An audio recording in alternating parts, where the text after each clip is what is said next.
오늘 복음은 저희로 하여금 신앙이 개인의 범주가 아닌 사회적이고 정치적이고 역사적인 차원에서 이해되어야 함을 보여주는 복음입니다. 여러분, 잠시 예수님이 사셨던 그 시대로 되돌아가 생각해 보십시오. 예수님께서 사셨던 이 유대 이스라엘은 로마 식민 제국의 통치를 받던 시대였습니다. 비록 유대 민족이 자치권을 가지고 있어서 어느 정도 민족의 정체성을 유지할 수는 있었으나 크게는 로마 제국의 통치하에 있었고, 권력자들은 어떻게 하면 로마 제국과 결탁하여 자신의 주의를 유지할 것인지 가장 큰 관심사에 있었던 역사적인 암흑기입니다. 또한 이때는 영적, 종교적 암흑기이기도 했습니다. 제사장, 서기관, 바리새인, 사두개인들, 종교 지도자들은 자신의 지위와 자신의 재물, 자신의 위치를 공고히 하기 위하여 그들은 성전을 이용하였고 율법을 이해하였습니다. 영적으로 매우 어두운 시기였지요. 어두울 때 역사에서는 새벽이 가까이 오듯이 역사적 어둠 속에서도 영웅들은 새벽 별처럼 빛나기 시작합니다. 그 사람들이 세례 요한이었고 예수님이었습니다. 당시 정치적으로, 종교적으로 깊은 어둠 속에서 갈망하고 있는 이들에게 한 줄기 빛처럼 희망으로 다가왔던 이들이 세례 요한과 예수님의 외침이었지요. 세례 요한은 광야에서 살면서 회개를 촉구하며 그들을 돌이키기를 바랬습니다. 그런 헤롯 왕가를 공격했고, 헤롯 왕가는 그들을 비판하는 세례 요한을 그냥 두지 않고 옥에 가두었지요. 옥에 갇힌 세례 요한이 예수님 복음 사역의 이야기를 듣습니다. 말씀에 기록된 대로 하나님 나라가 선포됨을 세례 요한은 감옥 안에서 듣고 제자들을 보내서 예수님이 진정 메시아인가 하고 묻는 장면이 오늘 마태복음 11장 장면입니다. 그 당시 사람들에게 세례 요한과 예수님의 사역은 매우 긴박한 뉴스처럼 들렸을 겁니다. 이 두 사람의 이야기는 늘 대화의 주제가 되었겠지요. 오늘 예수님의 복음은 이 연장선상에서 말씀을 하는 복음입니다. 예수님께서 이 세대를 무엇에 비유할 수 있겠습니까? 한 세대를, 우리가 살아가는 이 세대를 무엇에 비유할 수 있겠습니까? 하면서 당시 아이들이 노는 모습, 장례식 또는 결혼식의 모습을 아이들이 했던 모습인데, 그 모습을 보면서 춤을 춰도, 피리를 불어도 춤을 추지 않고 장례식처럼 고글해도 가슴을 치지 않는 무반응, 무감각, 무기력한 시대를 비유합니다. 뿐만 아니라 그들이 예수님을 그렇게 무감각, 무반응으로 받아들이지 않을 뿐만 아니라 예수님을 어떻게 배척하고 마침내는 예수님을 어떻게 죽이는지 보여줍니다. 세례 요한에게는 미친, 귀신 들린 자라고 딱지를 붙이고, 예수님에게는 먹보요, 술꾼이요, 세리와 죄인들의 친구라고, 폐륜아라고 딱지를 붙여서 그들을 죽음으로 몰아가는 복음입니다. 그러니 오늘 복음을 이해하시기 위해서는 보다 큰 사회적이고 공동체적이고 역사적이고 정치적인 시각으로 보셔야 합니다. 복음 안으로 들어가 보도록 하겠습니다. 16절, 17절입니다. 함께 읽겠습니다. 이 세대를 무엇으로 비유할까? 비유하건대 아이들이 장터에 앉아 제 동물을 불러 이르되 우리가 너희를 향하여 피리를 불어도 너희가 춤추지 않고 우리가 슬피 울어도 너희가 가슴을 치지 아니하였다 함과 같도다. 아멘. 예수님께서 이 세대를 무엇에 비유할까 할 때, 이 세대는 성경에서 사용될 때 예수님을 영접하지 않았던 그 시대 사람들을 이야기할 때 사용됐지요. 우리가 한 세대, 제너레이션 할 때 어원이 이곳에서 동일하게 사용됐습니다. 우리가 어른 세대, 또 청년 세대, I 세대, 또 X 세대, N 세대 할 때 썼던 표현입니다.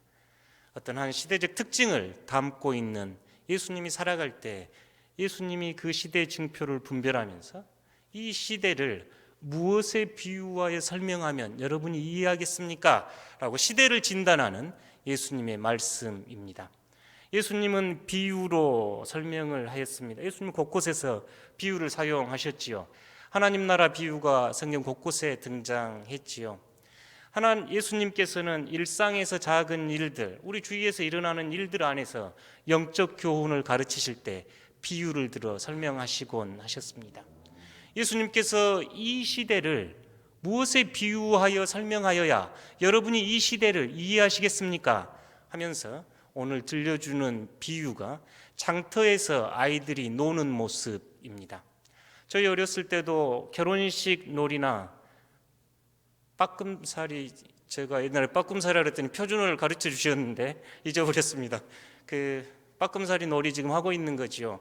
아이들이 아마 장터에서 이런 놀이를 지금 하고 있던 모양입니다. 결혼식 신랑 신부 놀이를 하고 그 당시 축제가 일어나면 결혼식이 7일에서 10일 정도 진행이 되고 악사들이 악기를 연주하면 저희 옛날 결혼식처럼 아마 흥겨워서 잔치에 춤추는 이들도 있고 즐겁게 시간을 보냈던 모양입니다. 그런데 이 악사들이 악기를 불어도 반응하지를 않습니다. 무감각하고 무반응하고 무기력하지요. 저희는 장례식 놀이는 해본 기억은 없습니다만 장례식 놀이를 하면서 아이고 아이고 곡을 하면 그 문상객들이 가슴을 치며 이렇게 응답을 해야 되는데 지금 이 성경에 나오는 그 세대 사람들은 응답을 하지 않습니다. 잔치가 벌어져도 즐거워하지 않고 장례식이 있어도 슬퍼하지 않고 그들의 아픔과 그들의 기쁨, 그들의 슬픔과 그들의 고통을 함께 나누지 못하는 무감각하고 무기력하고 무반응한 세대가 지금 이 세대입니다라고 예수님이 비유를 하지요. 왜 이 사람들은 그랬을까요? 지금 세례 요한은 광야에 출현해서 이스라엘 백성들에게 회개를 선포하며 삶을 돌이키라고 요청을 했고 예수님께서도 하나님 나라가 가까이 왔다고 하나님 나라를 선포하고 있는데 지금 예수님께서 활동하셨던 이 지역 고라진 벳세다 가버나움에서 많은 일들을 행했음에도 그들은 마음을 돌이키지 않고 예수님을 영접하지 않습니다. 반응을 보이지 않지요. 장터의 아이들처럼 무감각하게 무기력하게 무표정하게 무응답하고 있는 모습을 예수님이 이 시대의 비유입니다 라고 들려주고 있습니다. 왜 이들이 이렇게 반응을 보이지 않고 응답하지 않을까요? 성경에서는 마가복음 3장에서 예수님께서 안식일 날 손이 마른 사람을 치유하시는 사건이 발생을 합니다. 예수님께서 손 마른 자를 치유하여 주시자 그곳에 있던 바리새인 서기관들이 왜 이 사람을 고쳤느냐고, 왜 안식일을 어겼느냐고 오히려 예수님을 따지지요. 저희가 요한복음 묵상할 때도 실로암에 보낸 그 맹인이 눈을 뜬 사건에 바리새인 서기관들은 왜 안식일 날 진흙을 어겨 눈을 뜨게 했느냐고 오히려 채근하는 모습을 성경에서 읽습니다. 이 모습에 대해 예수님께서 하신 말씀은 그들의 마음이 완악해서 그렇습니다. 마가복음 3장에 나오지요.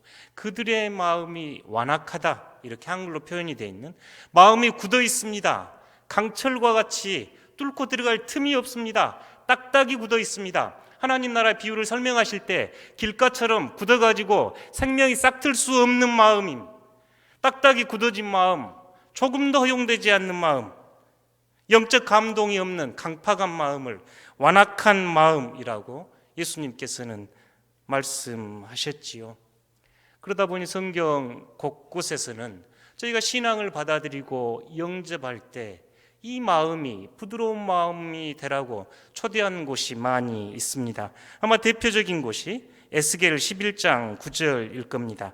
내가 그들에게 한 마음을 주고 그 속에 새 영을 주며 그 몸에서 돌 같은 마음을 제거하고 살처럼 부드러운 마음을 주어 새 영, 새 시대가 도래하면, 하나님의 영이 임하면 돌처럼 굳은 마음이 살처럼 부드러운 마음이 됩니다라고 말씀하고 있지요.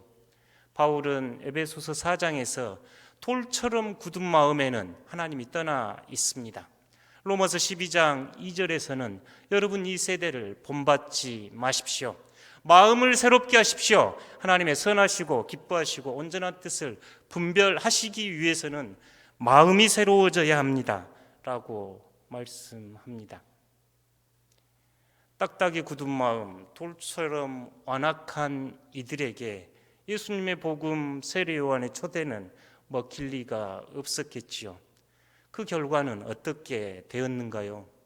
우리는 역사에서 AD 70년경 예루살렘이 완전히 함락되고 이 사람들이 역사에서 사라졌음을 우리는 알고 있습니다.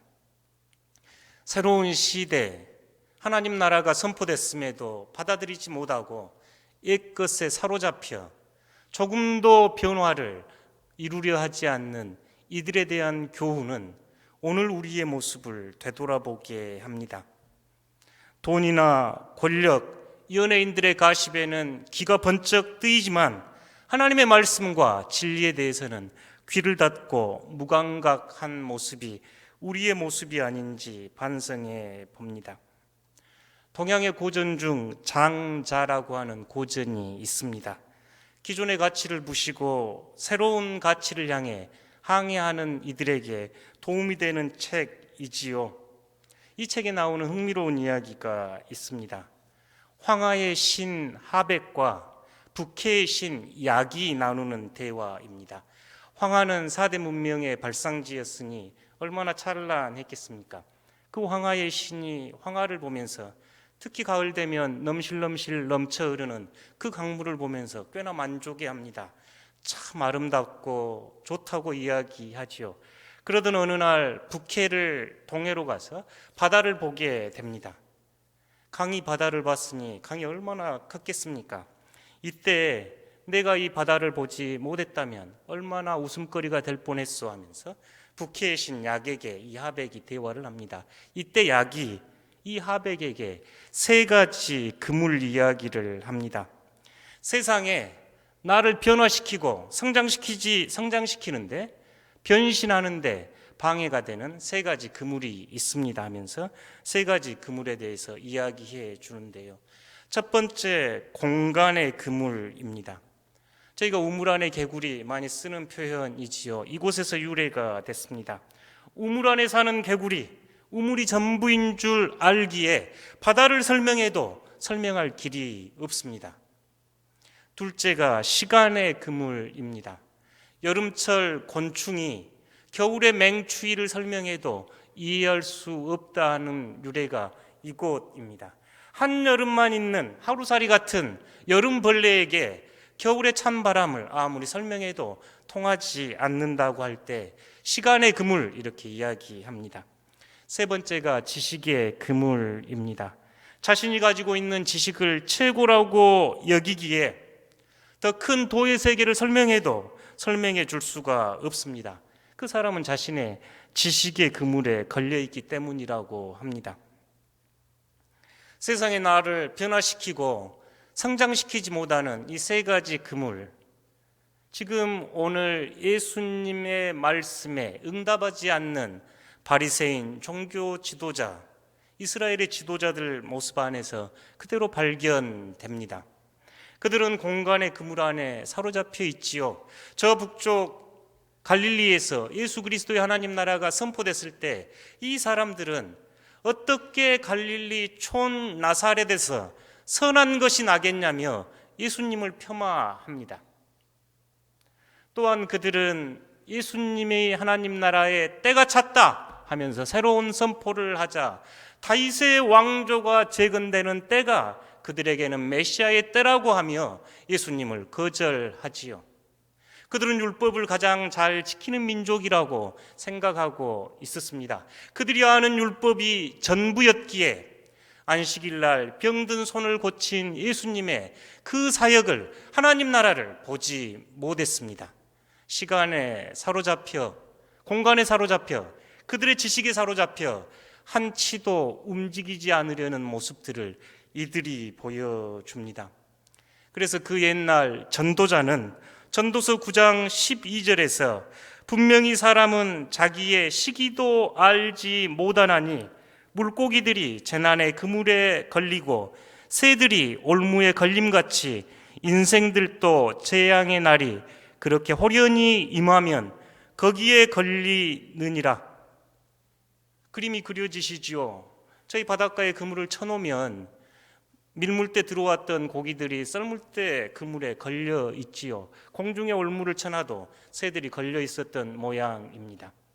이 당시 유대인들이 그들의 시간, 그들의 공간, 그들의 지식에 갇혀 불과 한 세대 뒤에 예루살렘이 완전히 파괴되는 것을 못 보는 그 시대를 일컫는 말처럼 들려집니다. 복음을 가만히 묵상해 보면 감격하지 않고 반응하지 않고 변하지 않으려는 이들의 모습이 누구의 모습인지 되묻고 싶습니다. 예수님은 인간의 결정적인 변화의 요인이라고 저희가 고백하는데, 예수님이 우리의 삶을 변화시키는지, 우리에게 감동을 주는지, 우리를 새로운 하나님 나라로 이끌어갈 때 우리가 어떤 반응을 보이고 있는지 이 아침 묻게 됩니다. 예수님께서 하나님 나라를 선포하고 세례 요한이 회개를 선포할 때 지금 이 이스라엘의 종교 기득권 지도자들은 반응하지 않고 응답하지 않고 마음을 꼭 다듬으로 복음을 거절하는 모습을 보여줍니다. 여기에서 끝나지 않습니다. 그들은 이제 예수님에게 딱지를 붙이고 비난하고 선동해서 예수님을 죽음으로 몰아갑니다. 18절, 19절입니다. 함께 읽겠습니다. 요한이 와서 먹지도 않고 마시지도 아니하며 그들이 말하기를 귀신이 들렸다 하더니 인자가 와서 먹고 마시매 말하기를 보라 먹기를 탐하고 포도주를 즐기는 사람이요 세리와 죄인의 친구로다 하니 지혜는 그 행한 일로 인하여 옳다함을 얻느니라. 아멘.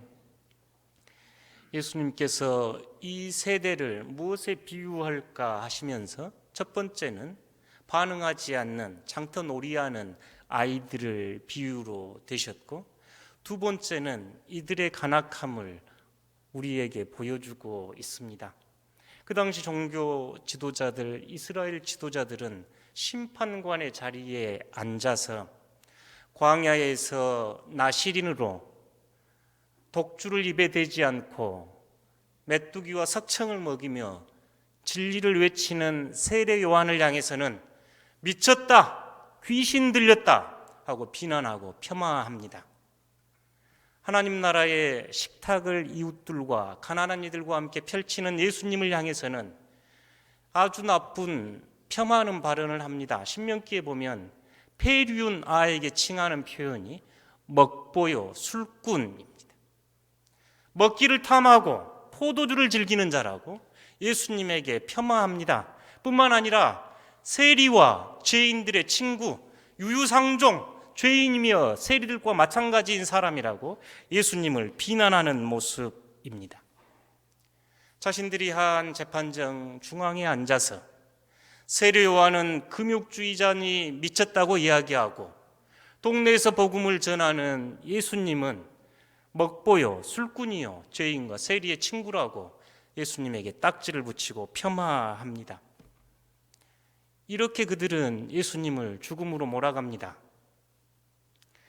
예수님의 이 사건은 우리가 역사 안에서도 거듭거듭 발견합니다. 히틀러의 선전국장이었던 괴벨스가 한 말이 자주 인용되곤 하지요. 거짓과 진실의 적절한 배합이 100% 거짓보다 더 큰 효과를 낸다. 대중은 한 번 말한 거짓말을 부정하지만 2번 말하면 의심하게 되고 3번 말하면 이내 그것을 믿게 된다.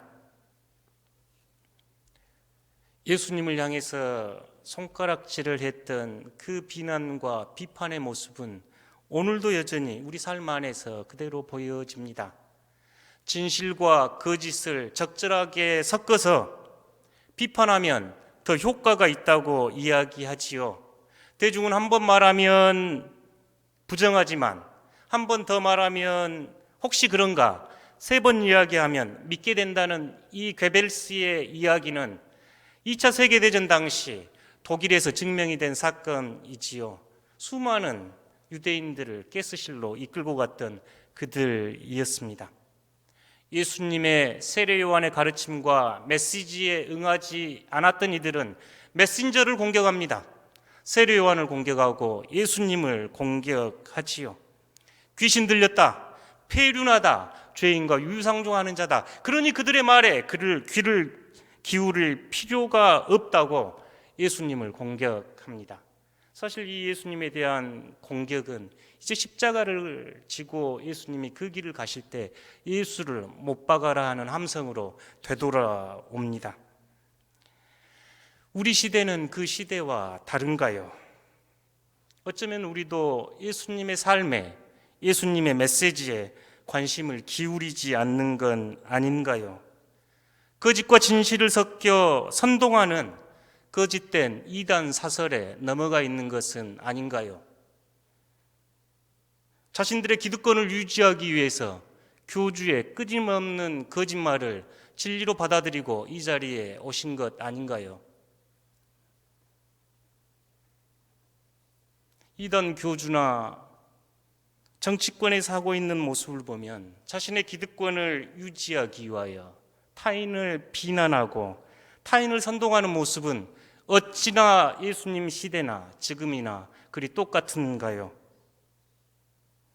몇 년 전에 어떤 외교관이 쓴 글이 인터넷에서 회자가 돼서 많은 패러디가 있었습니다.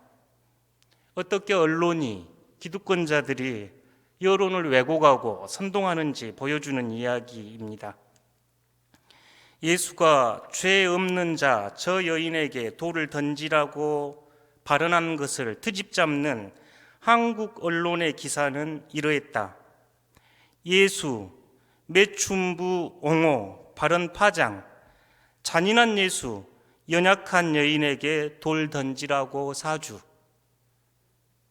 예수가 위선적 바리새인들에게 분개하여 독사의 자식들아 라고 꾸짖는 데 대해 한국 언론의 보도, 예수, 국민들에게 XXX 발언 파문. 사실 심각하라고 한 이야기가 아니고 웃으라고 한 이야기인데요. 설명하면 안 웃깁니다. 소크라테스, 악법도 법이다. 언론, 소크라테스, 악법 옹호 파장. 이순신, 내 죽음을 아무에게도 알리지 말라. 언론, 이순신 부하에게 거짓말하도록 지시. 도덕성 논란 일파만파. 김구, 내 소원은 첫째도 둘째도 셋째도 통일입니다. 언론, 김구 통일에 눈이 멀어 민생과 경제 내 팽개쳐. 기존의 여론들이 어떻게 형성돼가고 어떻게 선동돼가는 것을 비판적으로 한 외교관이 쓴 기사이지요. 그래서 여러 가지 방식으로 패러디 되기로도 했습니다. 괴벨스 이론처럼 사실과 거짓을 적절히 섞어서 사람들을 선동하게 하고 진리에 눈 감게 하게 하지요. 사실 오늘 이 본문은 저희 그리스도인들에게 경각심을 주는 본문입니다.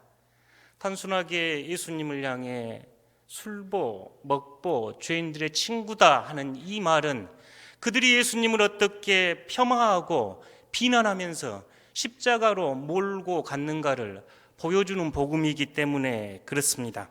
오늘 이 본문이 그렇게 보여진다면 오늘 우리가 이 시대를 살아가면서 눈 뜨고 어떻게 이 세상을 살아가야 하는지를 보여주는 복음이 됩니다.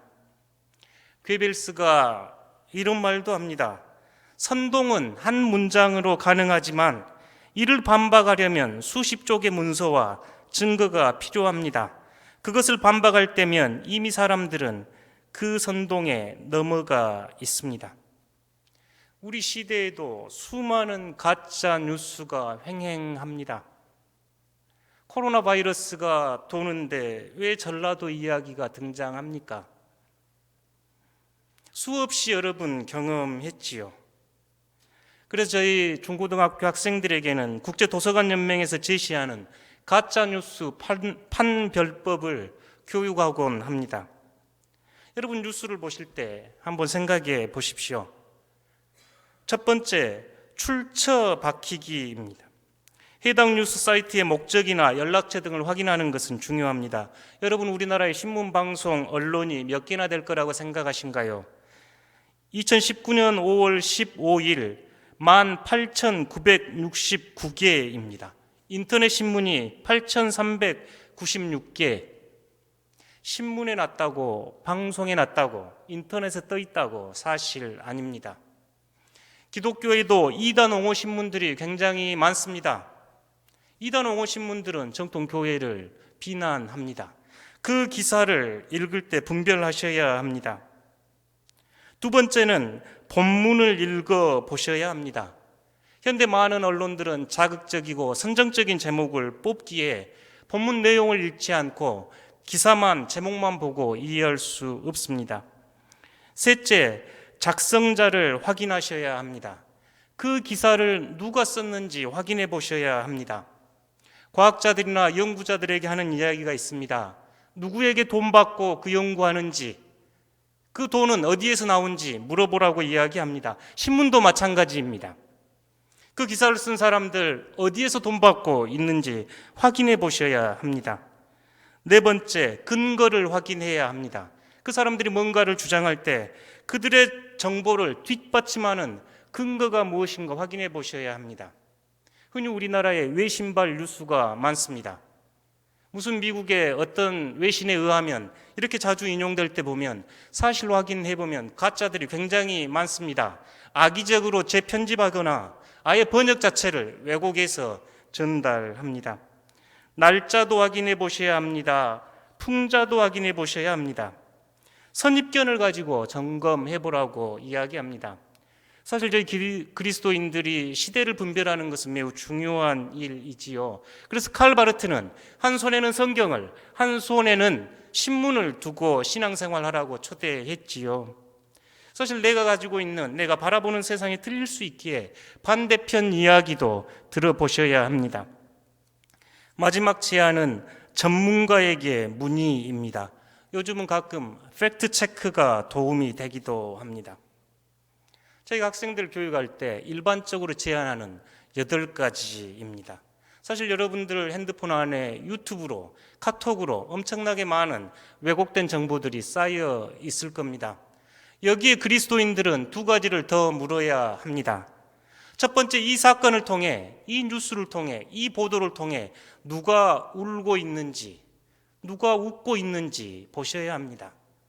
이 사건을 통해 웃고 있는 이가 누구인가, 울고 있는 이가 누구인가만 보아도, 이 사건을 통해 이득을 보는 자가 누구인가만 보아도 저희가 신문 기사를 분별할 수 있습니다. 두 번째, 저희 그리스도인들은 이 사건 안에 예수님이 계시면 어디 계시는가 라고 물어야 합니다. 이 사건 안에 예수님이 계시면 예수님은 어떻게 행동하셨을까 라고 물으면서 보셔야 합니다. 이 사건을 예수님은 웃고 계시는지 울고 계시는지 분별하셔야 합니다. 세례 요한 예수님의 시대나 우리의 시대나 진실은 왜곡되고 진실을 외치는 자들에게는 딱지를 붙여서 비난하고 폄하하며 매장시키는 것은 똑같은 원리입니다. 그러니 그들은 가장 안 좋은 평, 먹보요 술꾼, 죄리야, 죄인과 세리의 친구라고 예수님을 비난하며 폄하시키고 십자가에 못 박으라고 외치지요. 이제 말씀을 결론 지어 보려고 합니다. 이 세대를 여러분 어떻게 비유하시겠습니까? 시장에서 노는 아이들처럼 피리를 불어도 춤을 추지 않고 곡을 하여도 가슴을 치지 않는 사람들은 누구인가요? 신방관처럼 가운데 앉아서 세례 요한에게는 귀신 들렸다. 예수님에게는 술꾼이요, 먹보요, 죄인의 친구라고 폄하하고 비난하는 사람은 누구입니까? 이런 우리들을 향해 오늘 예수님은 지혜는 그 행한 일로 인하여 옳다함을 얻느니라 하고 마무리합니다. 진실은 그 행위로, 그 삶으로 드러납니다. 하나님의 지혜는 예수 그리스도의 삶과 죽음으로 드러났습니다. 조나단 에드워드라고 하는 위대한 신학자는 이렇게 이야기를 합니다. 성도는 다른 사람이 못 보는 것을 보는 것이 아니라 다른 사건을 다르게 보는 사람이 성도입니다. 똑같은 사건이라도 다르게 볼 수 있는 눈을 가진 사람이 성도입니다라고 이야기합니다. 오늘 저희는 복음 앞에서 이 시대를 분별하라는 주님의 초대를 받습니다. 개인과 공동체가 영적 분별의 능력을 키워야 합니다. 그래야 악의 영향력을 떨쳐버리고 예수 그리스도의 빛 안에서 사는 것을 추구할 수 있기 때문에 그렇습니다. 여러분 어떻게 하시겠습니까? TV를 끄십시오. 스마트폰을 내려놓으십시오. 유튜브를 끄십시오. 매스컴에서 쏟아져 나오는 쓰레기 같은 정보에 현혹되고 선동되지 마십시오. 왜 그들의 먹잇감이 되십니까? 어두울수록 혼란스러울수록 예수님을 주목하셔야 합니다. 예수님을 깊이 생각하십시오. 그리고 물으십시오. 예수님이라면 어떻게 하셨을까? 그러니 예수님의 말씀을, 복음을 읽고 듣고 먹으셔야 합니다. 기도하며 침묵하십시오. 이 역사와 공동체 안에서 하나님께서 어떻게 일하고 계시는지를 늘 분별하며 살아가는 복된 여러분들이 되십시오. 나눈 말씀을 잠깐 묵상으로 기도하겠습니다.